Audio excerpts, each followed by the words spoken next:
This question was asked in GATE 2013.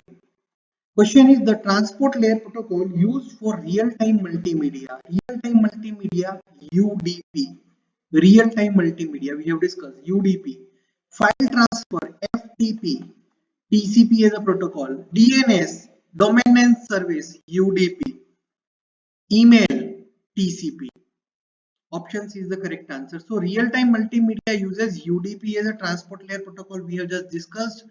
File transfer protocol uses TCP as a transport layer protocol.